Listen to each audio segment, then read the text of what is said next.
Allahu Ekber. Allahu Ekber. Senin adın Doğan.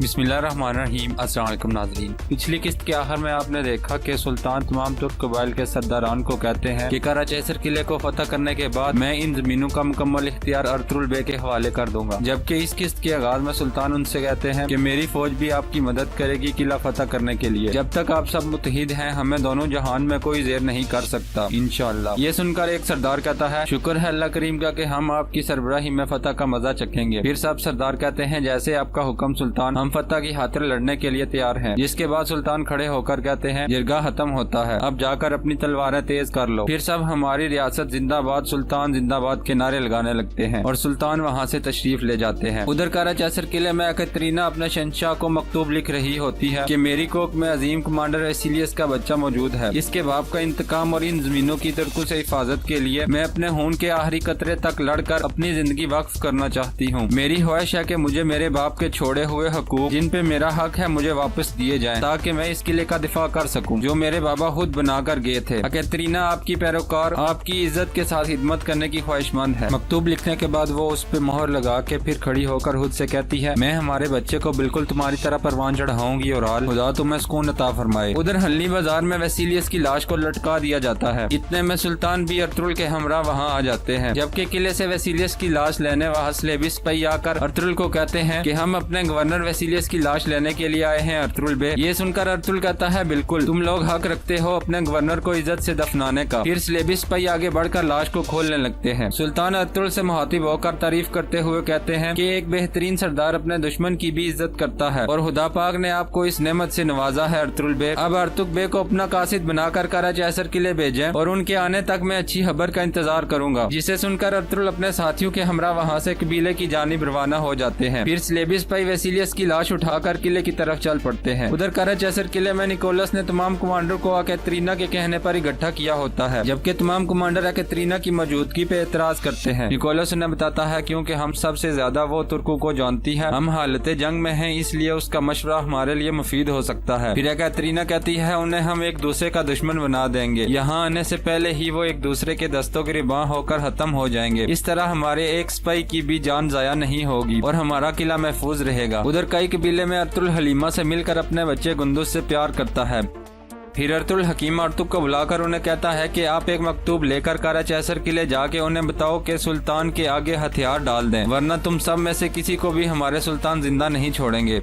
ये सुनकर हकीम अर्तुग कहते हैं कि मेरे लिए ये जिम्मेदारी बाइस से शर्फ है, मैं फौरन रवाना होता हूँ। ये कहकर वो वहाँ से चले जाते हैं। फिर हलीमा सुल्तान मुस्कुराते हुए अर्तुगरुल को कहती है कि मेरे पास आपके लिए खुशी की खबर है, आपका एक खूबसूरत और सेहतमंद भतीजा पैदा हुआ है। अर्तुगरुल ये खबर सुनकर खुश हो जाता है और समझ जाता है कि दोआन और बानो जीजी के यहाँ बच्चे की विलादत हुई है। फिर हायमा हनम और दुनदार भी खुशी से खिल उठते हैं। इसी दौरान हफ्सा खातून भी बॉम्सी को ये खबर सुनाती है कि आपका भतीजा और दोआन अल्प का बेटा पैदा हुआ है, जिसे सुनकर वो उठाकर खुशी से नाचने लगता है।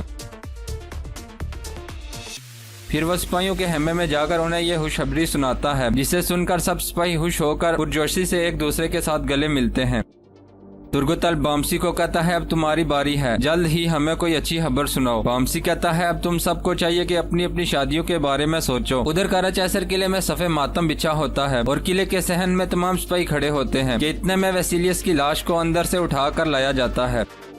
लाश बाहर लाकर कमांडर निकोलस सबसे मुखातिब होकर कहता है कि गवर्नर वेसिलियस ने हमारे लिए एक जिम्मेदारी छोड़ी है। हम अपनी जाने किले की हिफाजत के लिए कुर्बान कर देंगे और इस मकसद के लिए कैथरीना सब सिपाहियों के अज़म को पुरजोश करती है। जिसके बाद तमाम सिपाही निकाया जिंदाबाद के नारे लगाते हुए वेसिलियस की लाश को आखिरी रसूमात के लिए उठाकर किले से बाहर निकल जाते हैं। इसी दौरान उधर असलहान चावदार कबीले के कब्रिस्तान जाकर अलियार की कब्र पे फातिहानी करती है। फिर कहती है, भाई हमने आपका इंतकाम ले लिया है, अल्लाह आपकी रूह को सुकून अता फरमाए। आपका कबीला मेरे महफूज हाथों में है और आपके मकसद की तकमील की खातिर मैं आपके बताए हुए रास्ते पे साबित कदम रहकर अपने कबीले की खातिर अपनी जान भी कुर्बान करने से पीछे नहीं हटूंगी। उधर कई कबीले में बामसी अर्तुल के पास जाकर उन्हें याद दहानी कराता है कि पहली मर्तबा हमने इन जमीनों पे आकर एक पौधा लगाया था, यकीनन अब वो दरख्त बन गया होगा बेईम। तुर्गुतल्ब कहता है, बेशक वो अब अपनी जड़ों को फैलाए एक मजबूत कदावर दरख्त बन गया है। फिर बामसी कहता है, आज के दिन हमें दो खुशियां नसीब हुई हैं बेईम, एक हम वेसिलियस का खात्मा करने में कामयाब हुए हैं और दूसरी जानिब दोआन के बेटे की विलादत हुई है। ये बात सुनकर वहाँ मौजूद सब हंसने लगते हैं कि इतने में बानो चिचिक अपना बच्चा उठाए वहाँ पहुँच जाती है। फिर हाइमा खानम कहती है, बानो चिचिक की ख्वाहिश है कि उसके बेटे का नाम आप रखो अर्तुल। जिसके बाद अर्तुल बानो चिचिक को मुबारकबाद देकर कहता है, अब आप मजीद आंसू नहीं बहाओगी क्योंकि हमने दोआन का बदला ले लिया है, बल्कि हम अब कारा चैसर किले में किसी को सुकून से नहीं बैठने देंगे। ये कहकर अर्तुल बच्चे को उठाकर उसके कान में अजान देता है। अल्लाहु अकबर, अल्लाहु अकबर। अजान के कलमात अदा करके अर्तुल 3 मरतबा कहता है, आपका नाम दुआन है। यूं इस तरह दुआन के बच्चे का नाम भी दुआन रख दिया जाता है। जिसके बाद अर्तुल बच्चे को बानो जिजिक के हवाले करता है। फिर बानो जिजिक बच्चे को उठाकर दुंदार के पास जाकर कहती है, दुंदार बे अपने भतीजे को उठाओ। दुंदार बच्चे को अपनी बाहों में लेकर उसे प्यार करने लगता है। ये मंजर देखकर सबकी आंखें पुरनम हो जाती हैं। इस तरह अर्तुल भी रोने लगता है। फिर कुछ लम्हों बाद अर्तुल कहता है, दुआन अल्प अलियार बे और बहुत से जंगजुओं की कुर्बानियों के बाद हमारे बच्चे आजाद पैदा हुए हैं और हमेशा ये इस आजादी को कायम रखेंगे इंशाअल्लाह। इसके बाद दोपहर के वक्त तुर्गुतल्ब अपने हेमे में बैठा अपनी शहीद बीवी आइकस को याद कर रहा होता है और शदीद गमगीन हो जाता है।